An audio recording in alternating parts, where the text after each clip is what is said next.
You're listening to Recovery Survey, the podcast that shatters stigmas around different types of addictions and takes a deep dive into spiritual principles. We all have a story, and everyone's story, as far as I'm concerned, is their own personal journey. When you're dealing with recovery, it's your personal journey, and this is why it's no set way to recover. What I can expect is the unexpected, man. That is all I can expect on my journey.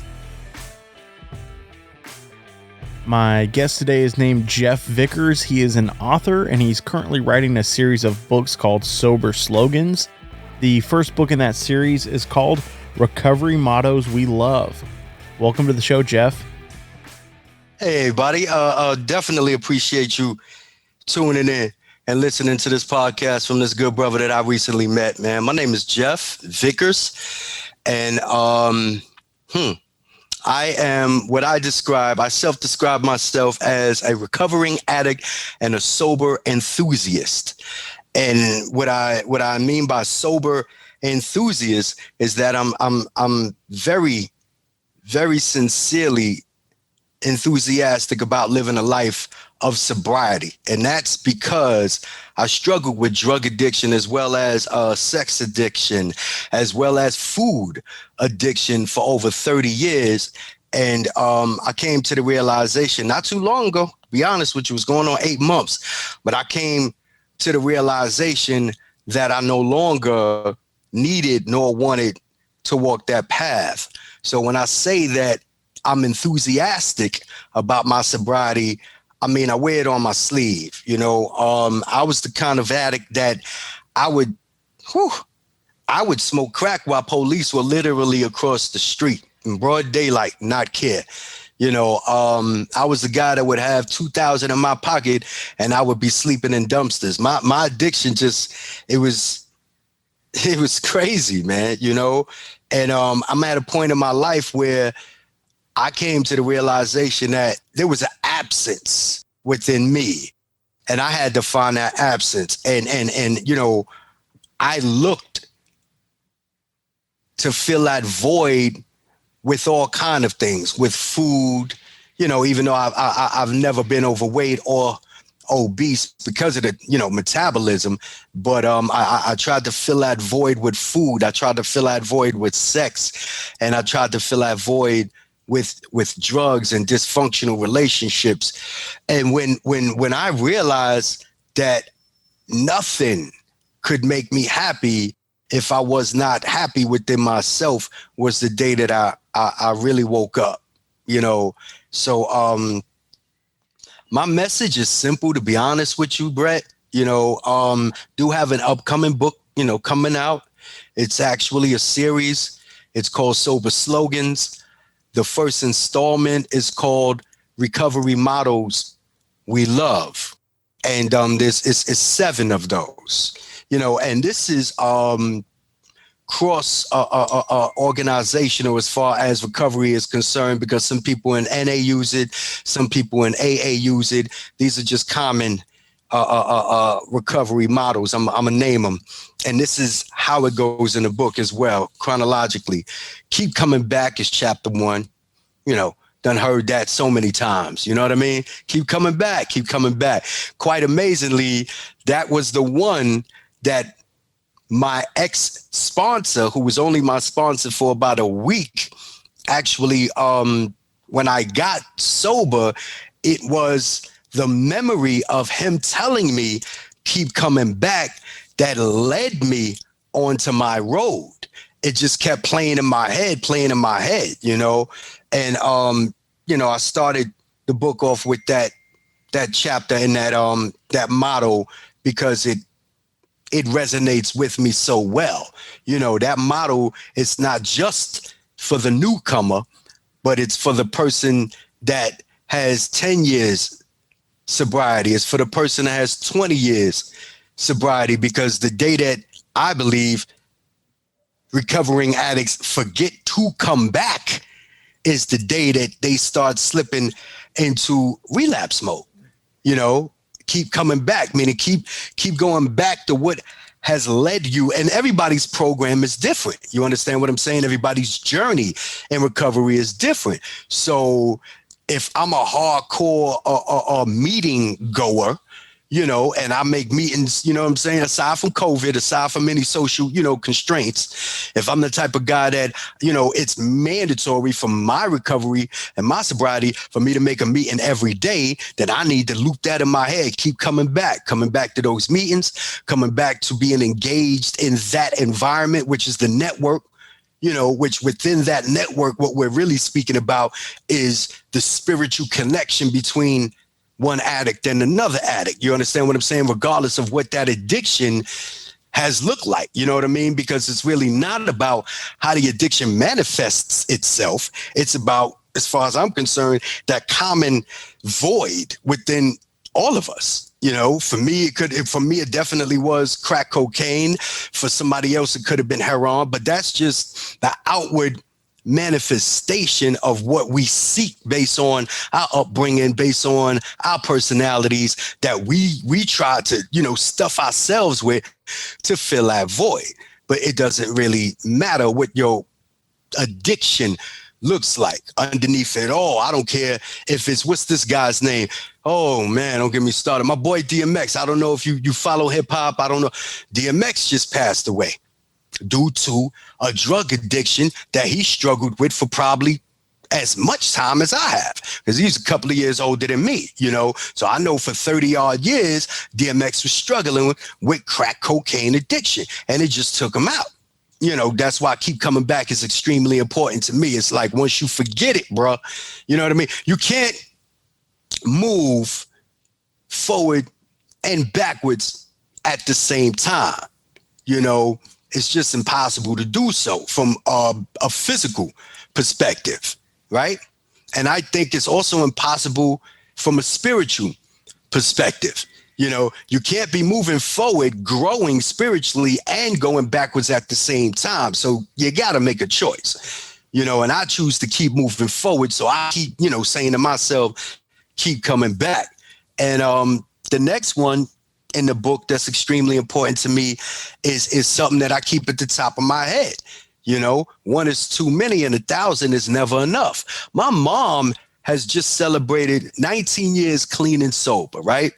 And throughout my life of me, going back and forth, getting high, that was her thing. She used to always tell me that. One is too many. I'm like, whatever, Ma, come on, you got your little clean time. But I remember when she like, I do. I'm trying to tell you, one is too many and 1,000 is never enough. That's kind of self-explanatory. It really is, as far as I'm concerned. But when it comes to my addiction,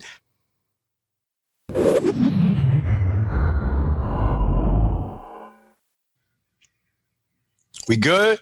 Yeah, sorry about that, man. Man, listen, it happens. I was just, I got to be honest. Check how insecure I am, right? I ain't never got to probably be real. I was like, oh, shit. Brett ain't like what I was talking about. He's just straight. And then all of a sudden it pops up, reconnecting, and nothing. And then a second later it said that the meeting's been ended by the host. And I was like, no, I didn't end it. Yeah, so it started cutting off. You had just gotten into the one is too many, 1,000 is never enough. And then it started chopping, and then I totally lost you, man.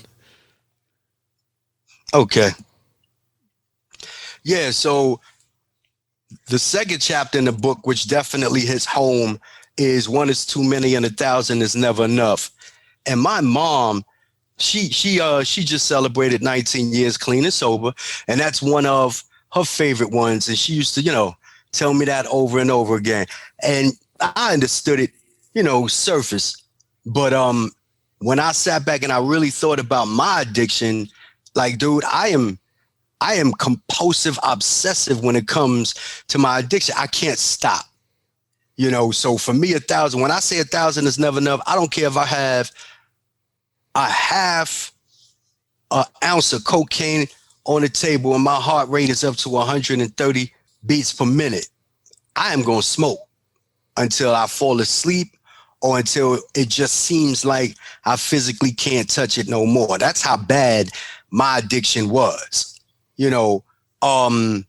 I grew up in the 80s, and in the 80s, man, and this is in the book, in the 80s, they had this marketing campaign going on about this is your brain on drugs. And, that was they had the commercial dealing with the eggs in the frying pan. This is your brain on drugs. And they had a couple of different commercials dealing with the rats. One was on a wheel, and one was, they were drinking cocaine out of the water bottle, and, and then you had the ones going through the maze, and you know what I mean? That was me, bro. It took me over 30 years to realize that I was the cocaine rat, because I couldn't stop, and you see the little mice in the commercial, and they keep, over and over going back until one die.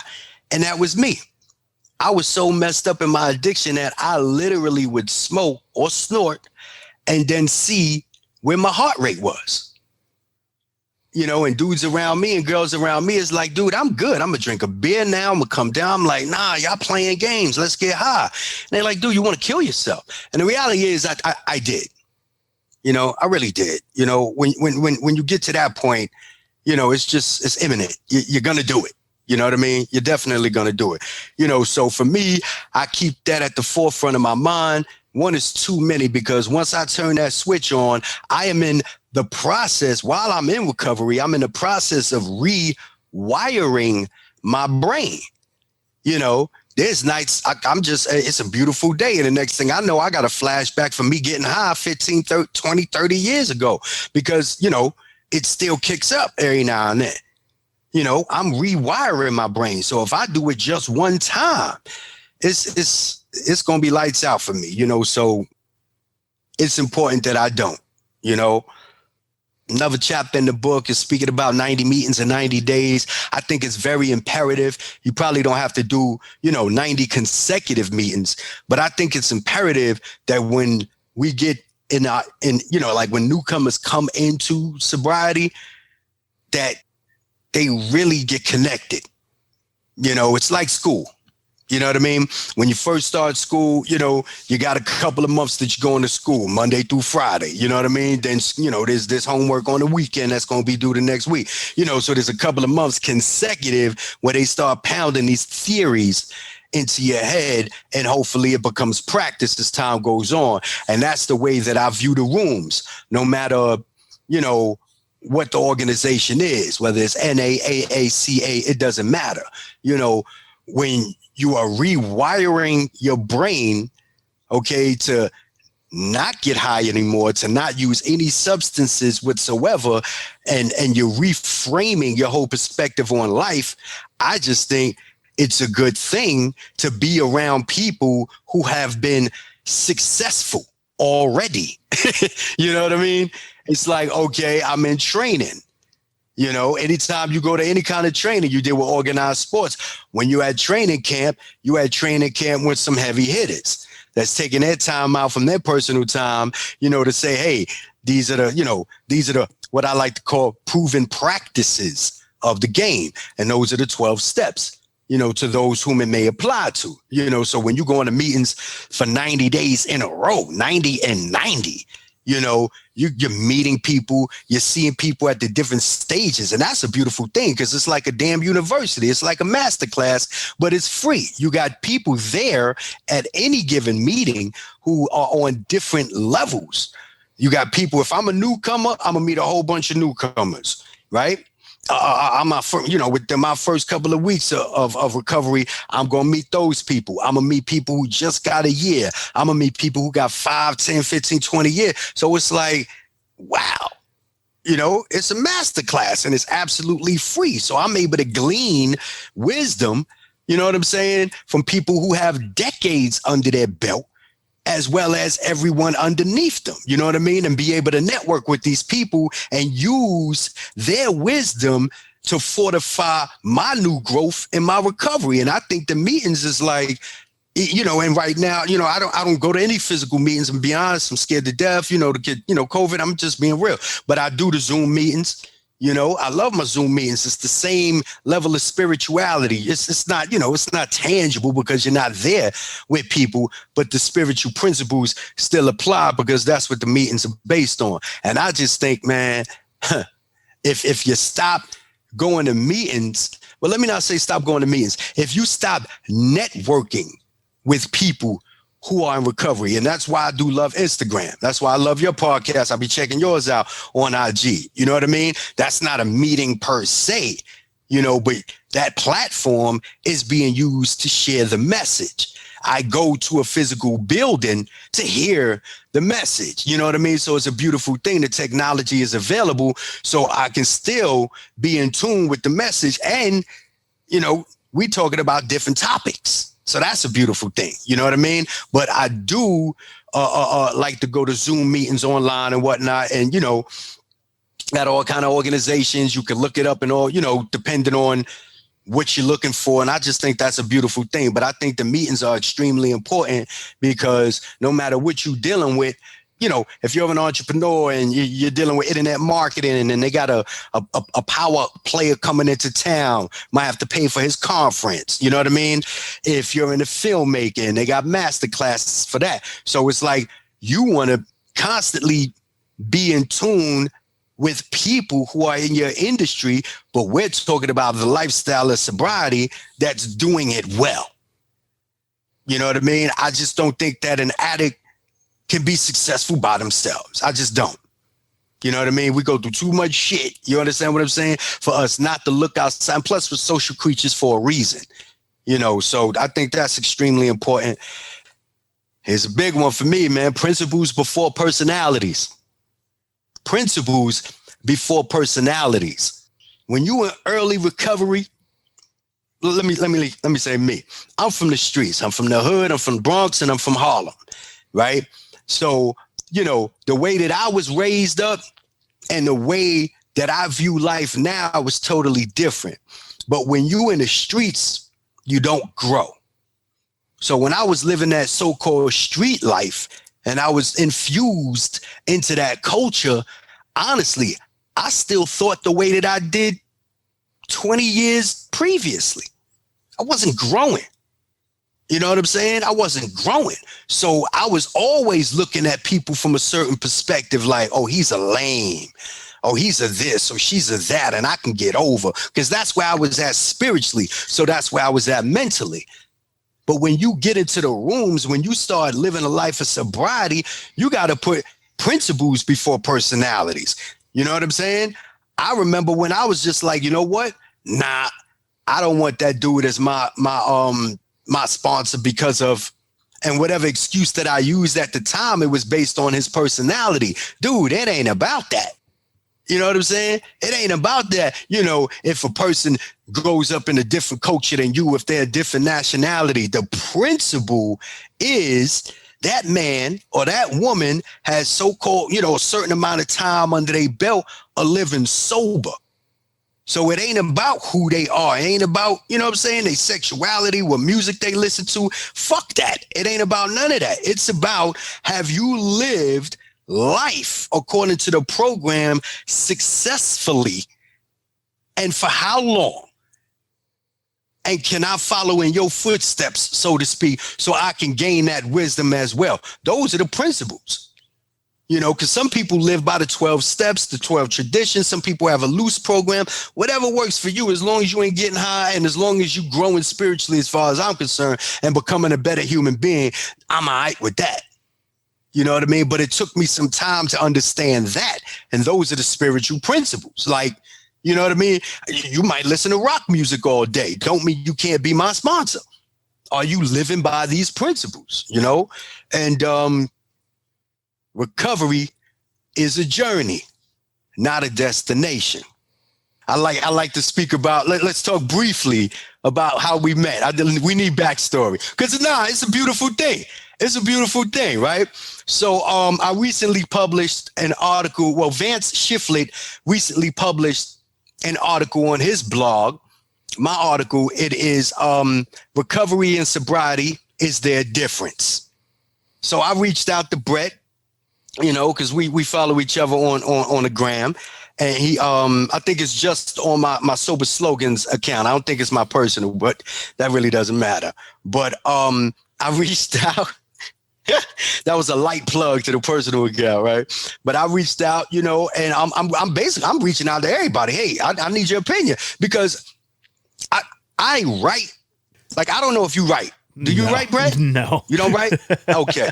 You don't write. But listen, it doesn't matter, because you're about to understand the principle behind where I'm going. You don't write, but you're doing these podcasts, which shows me that you have a creative spirit, right?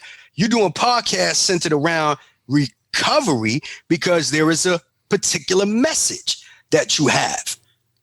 You understand what I'm saying? You know, your spirit leads you to use your creativity on a particular platform, which is popular, speaking about something that is heartfelt to you, which obviously is recovery. It's the same thing as a writer. Any writer doesn't write just for them. They write to get a message out. So that was my purpose.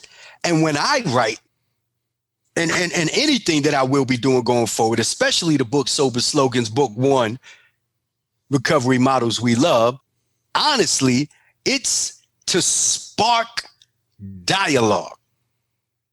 I'm just being real with you. I don't write just to put it out there. I don't write to get $1. My topics, unless it is strictly for $1, you know how that, you know what I mean? But my topics, especially if it's centered around recovery and sobriety, is to incite thought and possibly, hopefully, to ignite dialogue.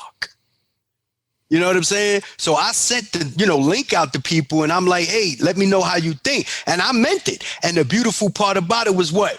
Go ahead, talk, Brett, talk. Yeah, we started a conversation. You understand what I'm saying? And initially, if I'm correct, and if I'm wrong, let me know. But that just literally happened today. Yep. But you looked at it from one perspective, and I respected your perspective. And after I, delved a little bit more into it, and after you read the article, you came back like, ooh, I didn't look at it from that perspective. And it ain't about, being right or being wrong. It's about sharing information so that we can all level up in the way that we perceive life and the way that we perceive how we're going to view ourselves with this newfound knowledge, And that was a beautiful thing. I'm not even going to lie, because there was another brother. Out of everyone that I sent the article to, there was only 2 people who were like, nah, I don't really see it like that. But you were the only person where the conversation, it grew to the point where, we are now, and you allowing me an opportunity to express myself on your platform. So that's a blessing to me. That's why I do what I do. That's why I write. That's why the book is coming out. You know what I'm saying? Because to be honest with you, I've never, and I'm not acting like I've been reading what they call quit lit. I just heard that term recently. Quit getting high, quit getting, you know what I mean? Quit lit. I just came across that terminology. I'm not saying that I've been reading quit lit, for years. I was moved to write this series particularly because I believe in the power of words. I'm a linguist. I'm a writer. I really believe in the power of words, because I believe in the power of thought. I believe in the power of everything that we see from a physical perspective came from somebody's mind. But when it comes from somebody's mind, no matter what that language is that person speaks, they have to speak to themselves before they utter a word at all. That's why positive affirmations are so important.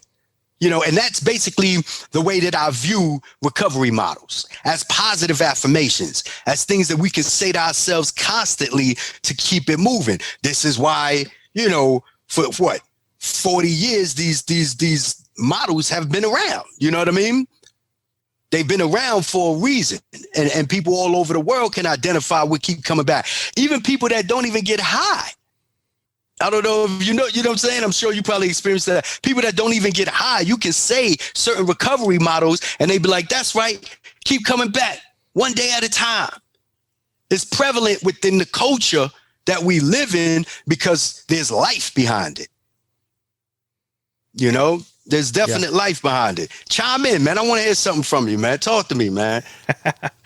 Well, kind of going back to our conversation and how we started talking. I mean, I was initially drawn to you just because of the approach that you're taking of trying to understand what the actual words mean. What's the meaning of this phrase that I've said in my head 1,000 times, trying to figure out like, what is it that, what truly is the message, you know? And that's one of the things that my sponsor has always been big on. You know, when I first started working with him, he said, all right, I need you to get if you don't already have one, I need you to pick up a dictionary. I was like, okay, I can do that. Like I always use my phone just to like search words real quick, but like I went and bought a physical dictionary so I can like flip through the page.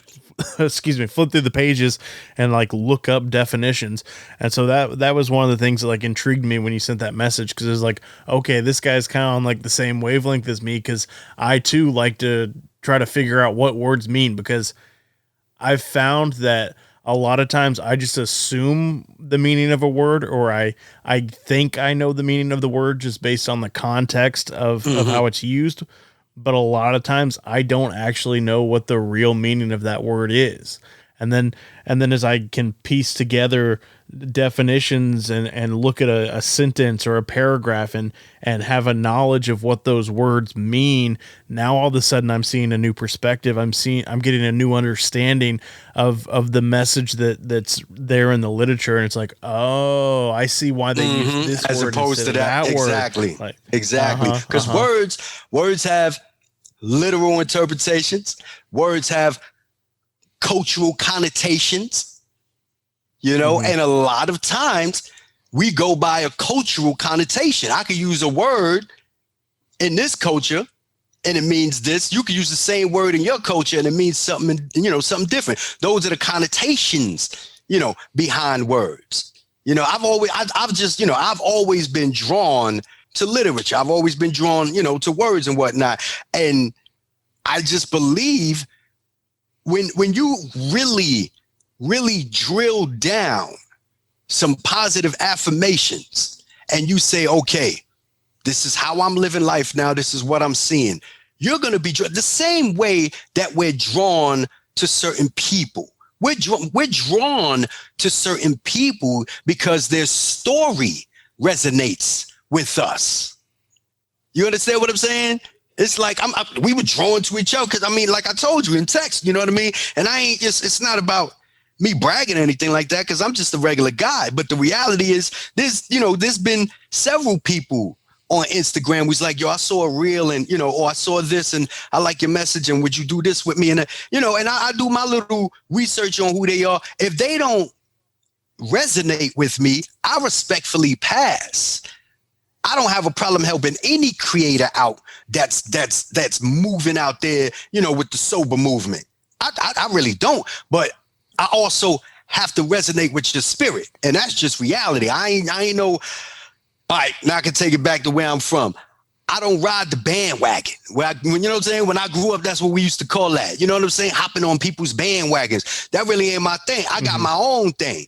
My own thing is, Jeff is living in this particular light right here. And if I'm not, you know, feeling your energy, even though we may on the surface be talking about the same thing, but if your spirit ain't resonating with me, I'm going to give you the deuces and let you know, you know what I'm saying? I wish you well in your journey, but we can't collaborate on nothing currently because I'm just not feeling the vibe. That's just how I am. So it was a beautiful thing that me and you were able to flesh out that conversation. And now here it is. We had this opportunity because I'm going to be real with you. I've listened to a couple of the pieces. I like the way that you put them pieces, them clips on IG. You entice people. You understand what I'm saying? You got the picture of the person and the sound waves really draw me because I'm you know what I'm saying? I'm very visual. You know what I mean? So I like the way that you did that little sound waves when you got the little clip. And there's been times, you know how you scroll, sometimes you have the volume off, but that sound wave enticed me to turn the volume on and be like, yo, let me hear this little clip. And every time that I've heard somebody on your podcast speak, it resonated with me. And look, just today now I subscribe to it and that's a wrap. I'm a fan now. You know what I'm saying? I'm riding with you. Now I'm being honest. You know what I'm saying? I'm riding with you. I want to hear every episode you got out already and going forward because it's food. It's food, it's what I'm about. You know what I'm saying? You got different podcasts out there that's dealing with recovery, and sobriety. Don't get me wrong. And I don't knock nobody that's doing right. But if it ain't resonating with me, I'll pass on that, briefly speak about what I mean from my perspective when I look at what does it mean when we say recovery is a journey, not a destination. Woo, bruh. And my babe, she worked from home. She in the other room and whatnot. My babe, when I wrote that chapter, my babe cried. I put my heart into that chapter. Like she cried, man. She was like, I cannot believe this chapter here. This one really touched me, So it's like, I believe, and this goes back to the article and our conversation that we had earlier, so I could flesh it out a little more right now. But I honestly believe that recovery is the road that leads to sobriety. For me, my recovery is about it's 2 to 3 fold. It's about regaining what I lost, because when we recover something, that means we had it and now we're getting it back. Okay, you can look at it from that perspective, and that for me was my damn sanity. You know what I mean? Mm-hmm. That for me was, my level of humanity that I lost during active addiction.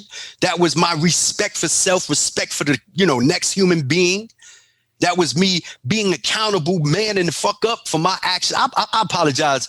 If you got to take the, swears out, then take them out. I apologize, man. No, you're good, man. I appreciate you.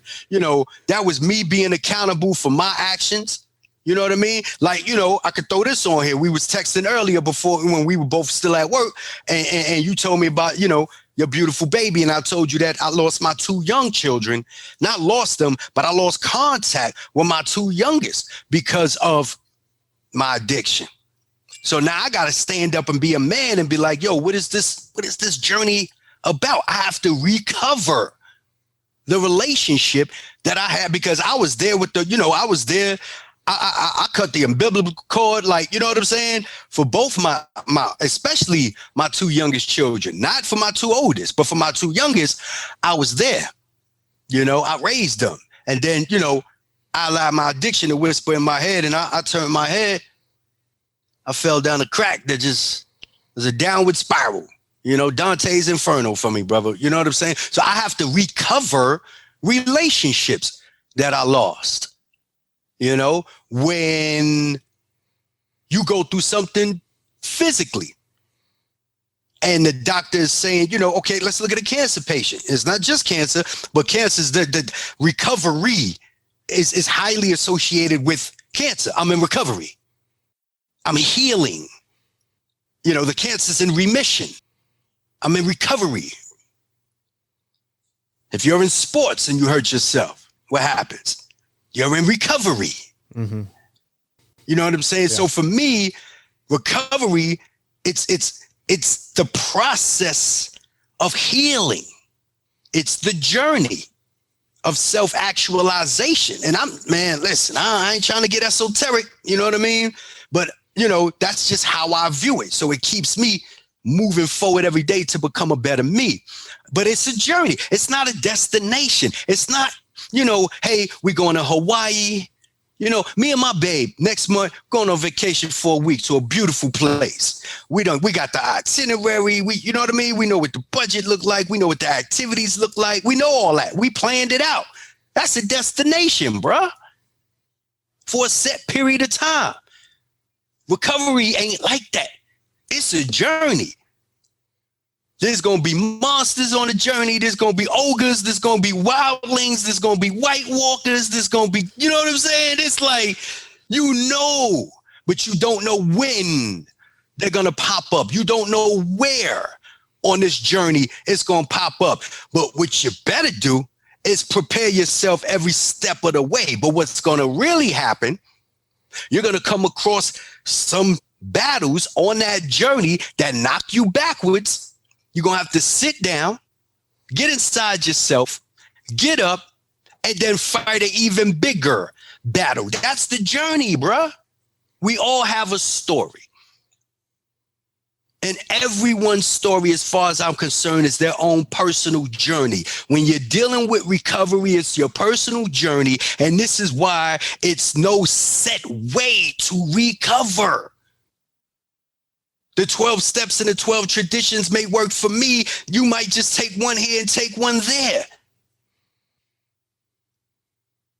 I might live by the AA. I might live by the big book. I might wait, man. Listen, I might even have a tattoo of Bill W on my back. That's my journey for my recovery. Don't look the same for you, though. You know? And the reason why I believe it's a journey and not a destination is very simple. I gave an analogy a little while ago, but I'm going to make it even more simple. I'm going to simplify that. We do not know how our life will unfold. I do not know the places that my recovery is going to take me. And I mean that internally as well as externally. But I know it's going to make me a greater fucking person as long as I steadfast, as long as I'm steadfast on this fucking journey and I don't walk off of the trail. With a destination, I know exactly where I'm going, bro. You know where you're going. You know. You understand what I'm saying? The destination, you know, it's like I'm going to Hawaii. Me and my babe literally thought that we were moving to Hawaii. You know, she had a proposal from a job, but she took another job, and we was like, Hawaii? Oh my God. It's a destination, bruh. And you know what to expect with that destination. You know what I mean? You know what the touristy things are to do. You try to, infuse yourself into the local activities if you can. Everybody that's a tourist really want to be local. Okay, that's where the tourists go, but where the local action. That's the destination, bro. You know what the cultural mores are. You know what I'm saying? You try to do research on how to acclimate yourself during that brief time at that destination. A journey ain't like that, bro. A journey ain't like that. You better have your sword. You better have a dagger. You better have your slingshot, because there's battles ahead, and you don't know, or you don't know when they're gonna pop up. You don't know where they're gonna pop up, but what you know is they're gonna pop up, bruh. That's a journey, bruh. That's something that you just like, you know what? I'm waking up to this. I'm waking up to this every day. That's the way I view my life. I'm waking up to this every day. What I can expect is the unexpected, man. That is all I can expect on my journey, is the unexpected. How unexpected was this shit? Right or wrong? Yeah, for sure. How unexpected was this? Yeah. And we go from a brief conversation to, man, listen, let's really kick it. That's unexpected. But that is the power of being in tune with knowing that you are on a journey. You on a journey. Your podcast is a journey. How many beautiful people? Oh my God. I never envy anybody. You know what I mean? But I definitely salute you for having this platform, because you get an opportunity to sit back and have conversations with people that's on a journey, bro. So you know what I'm saying? I'm sharing my journey with you. You sitting back like, dang, I don't know if you in the comics or all of that. Listen, I grew up in comics. The Watcher. I'm trying to remember I think it was Silver Surfer, and they had the 3 Watchers of the universe. And they would just be able to sit back and they just watch what all kind of species are doing. And they understood the whole history of different species and stuff. That's what you're doing, man. You're sitting back and you're watching people's journey, giving us an opportunity to express where we are at the time. That's just a beautiful thing, bro. But it's a journey nonetheless. When I woke up today, I had no idea I'd be on recovery survey. No idea. But every day that I wake up, I expect the unexpected. I am excited. I jump out of my bed like, what's the universe going to throw at me today? But I got my dagger. I got my sword. I got my potion. I got my invisible motherfucking cloak. I'm fortified spiritually with weapons, so that no matter what comes my way, I can increase my level of awareness of me, no matter what comes my way. Because when you look at big journeys, as far as movies are concerned, like, I'm real big on that. You know what I'm saying?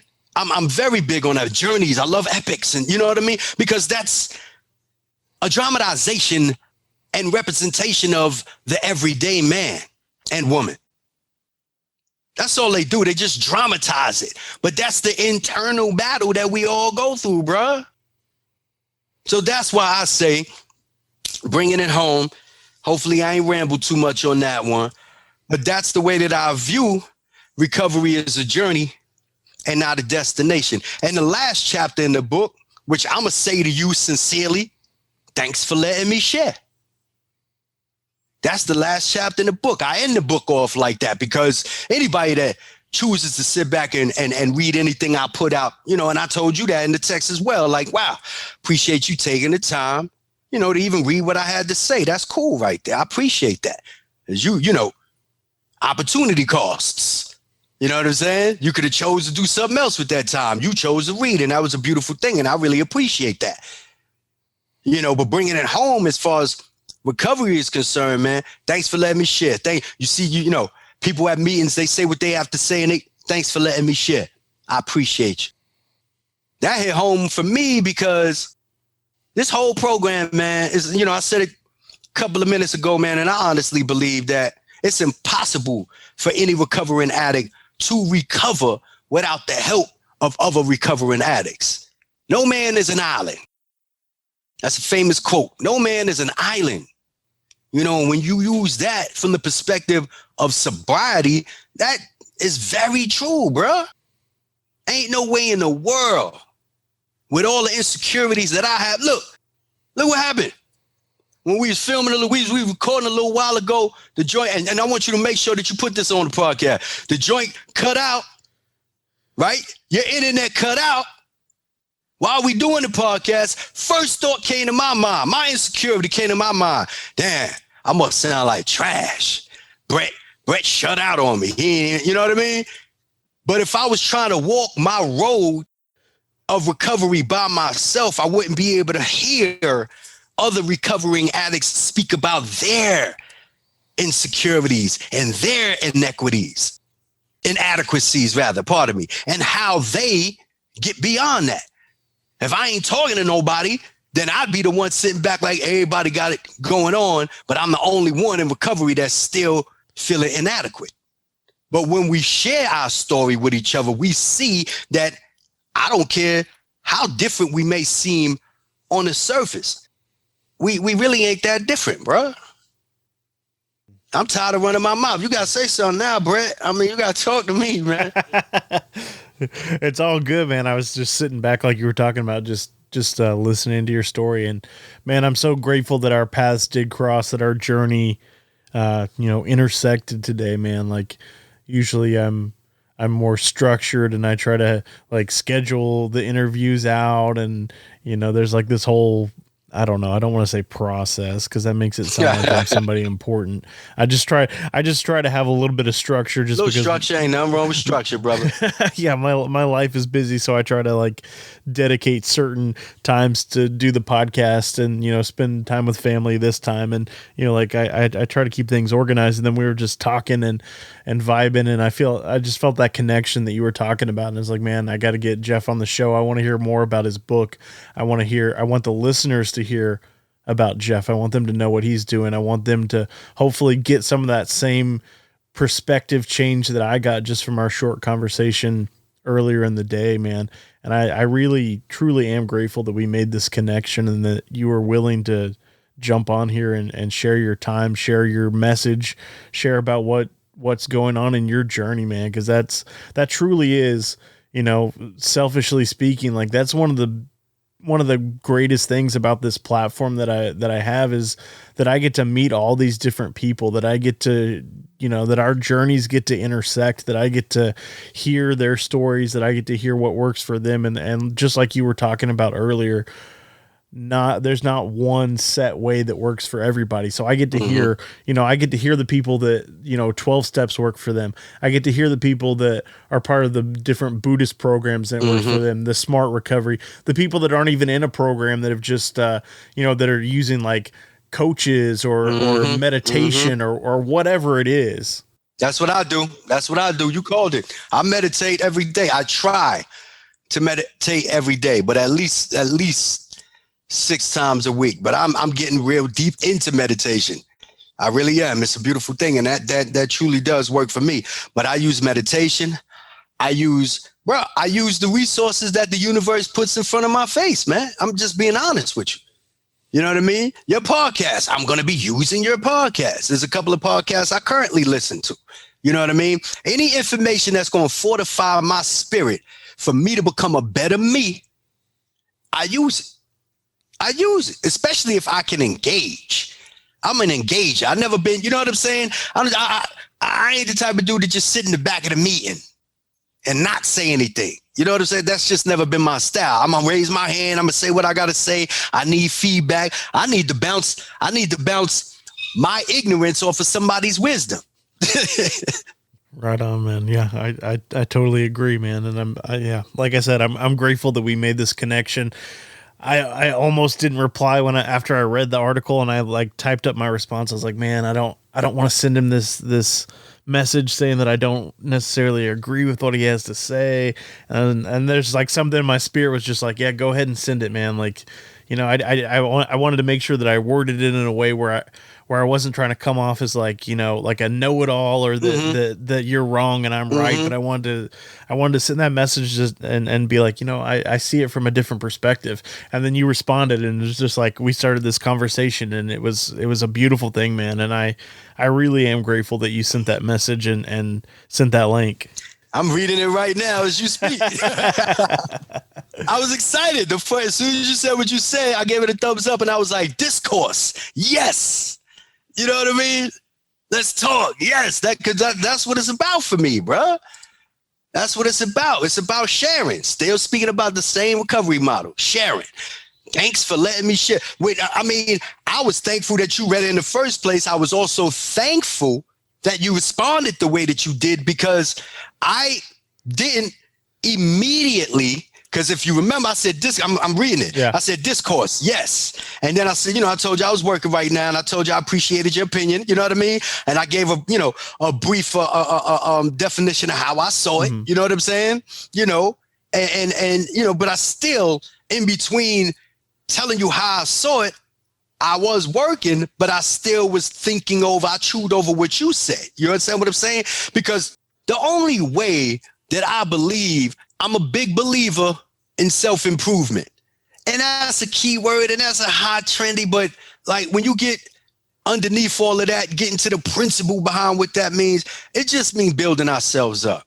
You know what I mean? Yeah. And that's what I'm about, building myself up. And the one thing that I learned is that the only way that I can continue to grow is if I am willing to constantly challenge my own thought processes about my belief system, bruh. Because the day that I stop sitting back and analyzing the way that I think, I stop growing, bruh. Yeah. You know what I'm saying? The way, if I view life in a particular manner, like when I was in the streets, I viewed life in a particular way. If I never challenged myself, I never challenged my belief system, I would still be that same dude smoking crack, looking crazy. But I believe that for those of us who are enthusiasts, I love that term. I'm a sober enthusiast. I believe for those of us who are enthusiastic about our sobriety, we are constantly checking ourselves. And it's actually one of the damn steps. Number 4, make a personal inventory. I don't know it, verbatim and whatnot. You know where I'm going with that. But that's something that we have to constantly do. And the only way that you can make a personal inventory is to question your belief system constantly. This is the way I see this thing here. That's that thing. This is me. This is the way that I see it. This is my connection to that. This is the way that I view it. Okay. Now I practice that. Now I need to go back and view, like a scientist, what I have put out into the universe to see if it's beneficial for me. And if it's not, we need to go back to the drawing board and think about that process again. That's what scientists do. We all scientists on a day-by-day basis. We have a theory, we put it in practice, but what a lot of us fail to do is what? Analyze the data. Well, and that makes me think of there's a line, at least in the NA literature that comes to mind when you're saying that. It says, take what you need and leave the rest. You know, there's a lot of information out there, man. And like we've been discussing, it might not all be applicable to me. It might not all work in my life. So I take what I need and I leave the rest. That's it, and brother. It also says in there somewhere that we're free to try things on an experimental basis. You know, so just because it works for you doesn't mean it works for me, but I gotta get in there and do that experimentation. And that kind of goes back to your point too. I also have to keep coming back to see what other people are doing to help me come up with ideas of what to try. Because I've tried things my own way. I've done it, you know, just like you've shared. I kept doing the same thing over and over and over again, man. Every time I tried something, my solution was always to get high. So I got to get that information from somewhere else. I got to keep coming back. I got to get that information so then I can try and figure out what it is what works in my life and what doesn't. So then I can keep those things. I can implement those things. And like you said, continue on in that journey, continue to build, continue to learn those spiritual principles. This is awesome, man. I mean, I'm serious. This is awesome. And what do they say? This is a meeting. What they say? When two addicts come together, two or more addicts come together, it's a meeting. So every time you do an episode, that's a meeting, bro. I'm humbled, man. No, and I got to be honest, Brett. I'm humbled that I yielded to the call so I can start on my journey of self-realization, man. And I mean that. You know what I mean? And the only way that I was able to do that is because other addicts shared. They shared when I acted like I was listening. They shared when I was acting like when I was definitely not listening. They shared when they had me, you know, for a quick second and I was interested momentarily, but they shared over and over and over. Different characters played a very big part within this journey that I'm on. You're playing a part now. You know, and I'm humbled, man, because it's like we are beautiful, man. This species, we have so much potential, you know, but we go through things during our developmental years, and we're very impressionable at that time, and it stays with us. And we develop these self-defeatist belief systems. And it's so crazy because, like, we're paradoxes, man. We have the opportunity to be the greatest version that we could be of ourselves, and at the same time, the worst version of ourselves. But I think it's beautiful. If you're in religion, people speak about the will, and you know what I'm saying? And if you know what I mean? There's all kind of ways. There's the left brain analysis and the right, as opposed to the right brain. You can look at it like that. You know what I mean? You can look at it as far as you having the God and the devil on your shoulder. There's so many different ways you can look at it. But that is the paradox of our species. It is the beauty of our species that every day, if you choose to be a better version of yourself, you can. As well as if you choose to be the worst version of yourself, you can. I choose to be the best version I can be, man, and move myself along my road, you know, day by day, bro. Because I done been the worst. You know what I'm saying? I have a story and you have a story, bro. I ain't even hear your story yet, but you know, I'm gonna hear your story one day. We're gonna chop it up about you.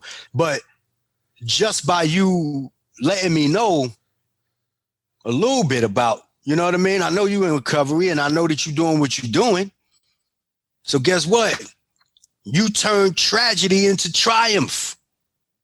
You turn tragedy into triumph. How do you not champion a person that does that? In the midst of the same elements that made our story a tragedy in the first place, because they're not gone. They're not gone. The ghetto ain't gone for me. Crack dealers ain't gone for me. Pimps and prostitutes, they ain't gone. They're still there. But what changed was the way that I view myself. The road to self-realization. Who the fuck am I? Who the fuck is Jeff? They used to call me Jedi in the streets for a lot of reasons. That ain't me, bruh. My name is Jeff. I'm a recovering addict and a sober enthusiast. I'm enthusiastic about living a sober lifestyle, which is all inclusive. I ain't fucking with none of that dumb shit no more. I'm an all or nothing dude. And I appreciate this opportunity, man. I mean that from the bottom of my heart. And I really appreciate you giving me, an opportunity to speak about the book. And that's all great. You understand what I'm saying? But I'm mostly humbled that just by you reading the article, like, you don't even understand, like, because what I am about is putting forth my viewpoint for the sole purpose of seeing how can I be challenged by somebody. I don't do it for clout. It ain't, you understand what I'm saying? I know when I set intention to write something, what it's about. This is the way that I see something. I'm going to put it out there in the public, and I want discourse. This is what the great philosophers has done for fucking thousands of years. We know more so about the Greek history, with Socrates and, the Plato, and you know what I'm saying? I got a lot of that under my belt as well. I love Greek philosophy and Greek mythology, but we don't know much about other cultures, but other cultures have done it, for millennia as well. But it's about discourse. It is about discourse. It is about having a conversation for us to sit back and say, this is the way that I view it. That's the way that you view it. Okay, I'm going to respectfully challenge the way that you view it, and I want you to do the same thing. We call that debating. You know what I mean? And that's a word that has a negative connotation. But in essence, debating is intellectual discourse. But when you hear debating, the connotation behind it is from a negative dynamic in romantic relationships, marriages, and you know what I'm saying? Oh, they debate and they argue and it ain't the same thing. You know what I mean? So I'm humbled again, mainly that you read the article and it led to the point where we're at now. I got to be honest, man. I'm grateful for it too, man. And you were sharing about the triumph to tribulation, man. And it made me think of this other thing that I picked up a few years back, and it's one of the daily meditations, and it's really stuck with me. And it talks about good and bad feelings, and it talks about just because something that I label as good or bad, it doesn't necessarily mean that it's good or bad for me. So just because I feel bad about this situation, just because I see this situation in a negative light, doesn't mean that it can't have a positive impact on my life. And so, man, I think that's exactly kind of the same point that you're kind of getting across, is that just because we've had these negative events, we've had these things that we may label as negative or bad in our lives, that we've overcome those, and we can now use those experiences to help other people, to bring positivity to the world, to let people know that there's another way to do this, that we don't have to continue to live that same lifestyle. So I love that, man. I love that. Thank you. I appreciate that. I don't think a person has really gained anything if once they attain a certain level of wisdom and it does not move them to share that message. Like, yeah, what have you really gained? Yeah. You know what I'm saying? Once you get to a certain level of self-realization, you get hit with that epiphany. You like, I got to share this with the next human being. I must. Because if that was not the case, stories would not have been told orally. It wouldn't have, it would not have never started with an oral tradition between cultures, across the transatlantic. And from oral stories, we had to start writing it down in scrolls and hieroglyphics. And then from that, you know what I mean, to the printing press. And then from that, messages, big messages are meant to be shared. There wouldn't have been a Buddha. There wouldn't have been a Nelson Mandela. There wouldn't have been, all the way to Barack, all the way to even Trump. There's a message that's intrinsic within every human being. And once you come to a certain epiphany, a certain spiritual awakening, if you will, the spirit makes you, it makes you share that story, bruh. Yeah, like you said earlier, we can only keep what we have by giving it away. That's it. How you gonna come on. We gotta be able to push it back out there, into the universe, you know what I mean? And it's gonna come back. It's gonna come back. You know what I mean? And if we wrong, then we should stand correction. And there's nothing wrong with correction. I may view certain, you know what I'm saying? I view something, my girl always corrected me. My girl's always correcting me. You know what I mean? I'm like, no, it's like this. She's like, it's really not. You know what I mean? It's really not. It's like this, dude, But yeah, man. I'm happy in my life right now, man. I know you happy with your bundle of joy. Woo! That is a beautiful thing, bruh. Yeah, man. It's a beautiful thing, man. We're kind of coming towards the end, man. We're about at the hour mark or so. For the listeners, will you tell them if they want to get in contact with you, maybe if they want to start up a conversation, maybe challenge your ideas, man? Where can they find you? Instagram, Twitter, Facebook? Let us know where they can find you, man. Woo! I would love that. Challenge me. Yeah.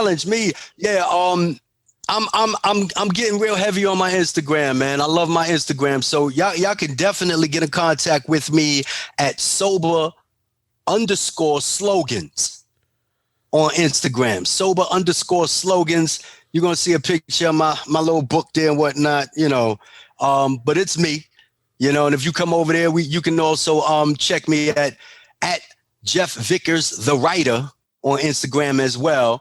Because I leave one for the book, you know what I'm saying, and one for personal. If it's about, and everybody, for the most part, that's on Sober Slogans is on my personal one, because I deal with, the brothers and sisters in the sober community, and only really a few that I know personally.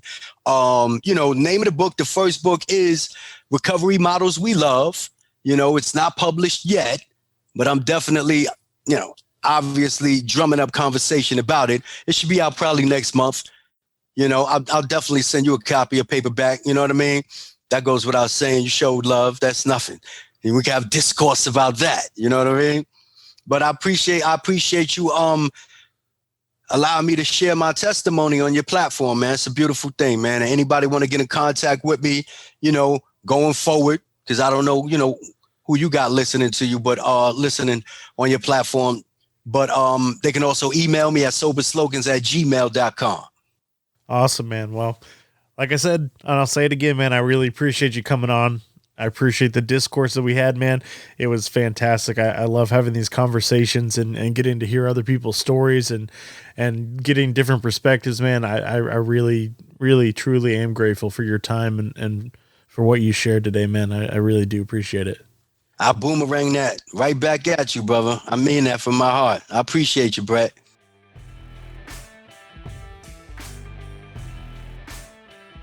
Jeff, thank you again for coming on the show today, man. I really do appreciate it.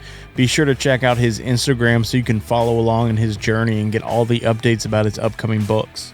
As always, his information will be in the show notes. You've been listening to Recovery Survey. If you got anything out of today's episode, I'd ask you to please leave us a 5-star review and share this episode with a friend. If you'd like to get in contact with us, you can find us at recoverysurvey.com. You can listen to all of our episodes on the website, as well as connect with us on social media, where you can get previews for upcoming episodes.